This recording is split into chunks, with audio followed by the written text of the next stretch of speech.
You wanted to know how we get our audio and video into our stream. And I know you're just going to be using Facebook Live, but we use Caster, and what that allows us to do is broadcast to multiple places at one time. With OBS, you can only do one source, so you can set it up in Caster where your OBS is broadcasting to Caster, and then each of your accounts. We've got YouTube, Facebook, and Twitch. We also have sermon.net, which is on Roku, and we're also able to broadcast live to our cable TV channel with this. So I'd recommend Caster if you're going to go to more than one platform at a time.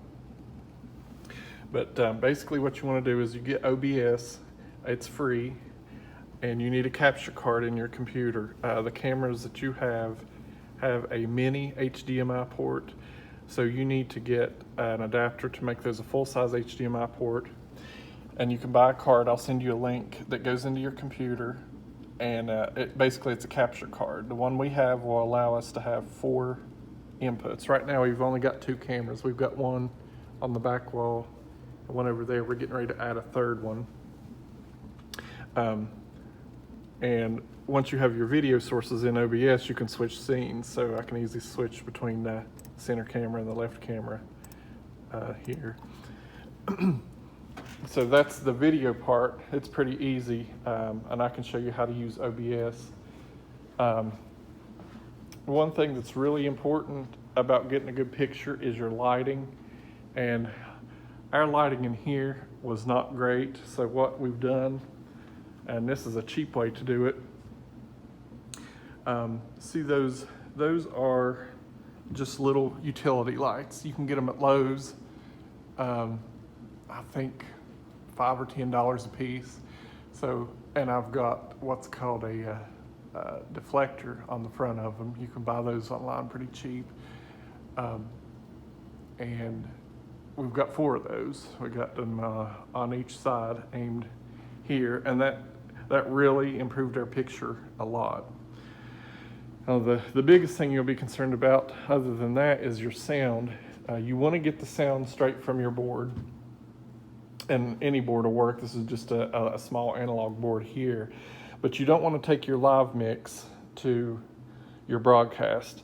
What you want to do is take one of your auxiliaries, like what you'd use for a monitor, and have a separate mix for your live stream. So you're gonna have to monitor it and mix it and get it the way you want it to sound, because it's going to be different from your live mix. And when you do that, if your soundboard has a USB port, you can just plug that up and it'll work as an audio interface.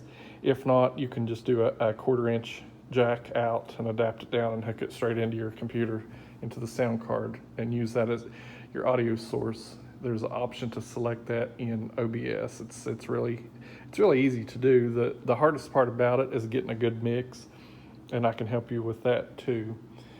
Something you have to keep in mind when you do this is if somebody does not have a microphone, you will not hear them on your live stream. So make sure everybody that's talking, even if it's somebody in the congregation, if you want to hear them on the live stream, you need to make sure to give them a microphone. So every instrument needs to be mic'd too in the systems. Even if you don't have it going out to your mains, it still needs to be mic'd to hear it through the live stream. So here we've got a guitar amp. We've got a mic on it. We have a bass amp over here. We don't need a mic on it because it connects straight to the soundboard through a XLR cable. Now you have the same Leslie, well, one of them, the same Leslie that we do on your organ. So you're gonna have to do 2 mics on it. You mic the lower rotor and you mic the upper rotor. And you wanna be careful about not getting it dead center on the rotor, or else you'll get like a whoop whoop whoop sound on it. So, and you want to use a screen on them, because you'll pick up the wind noise from it if you don't. So you want two 2 mics on your Leslie. Your piano already runs into your soundboard like ours does. And your drums, you need at least 1 overhead mic on your drums. It's easy to do. I'd recommend at least 2 though. You want 1 for your kick drum and 1 for overhead. And you just mix that in. It's really not that difficult. It just takes a little bit of time setting it up, and it really doesn't cost that much money. The biggest expense for this setup was the capture card, and I think it was $120. It's not a big deal. So we have dual screens here just because it's easier for me to get this set up quick. And something that I found really useful is adding a third display. This is just a TV, but what this allows us to do is see what's being broadcast.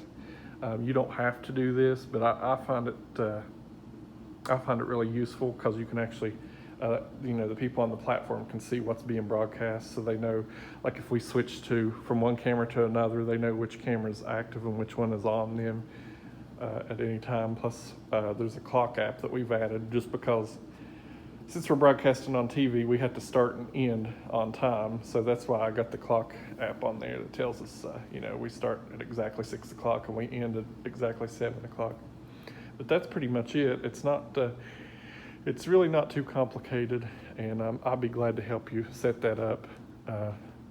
So I hope this helps you, and I hope it gives you an idea of what you need to improve your live stream.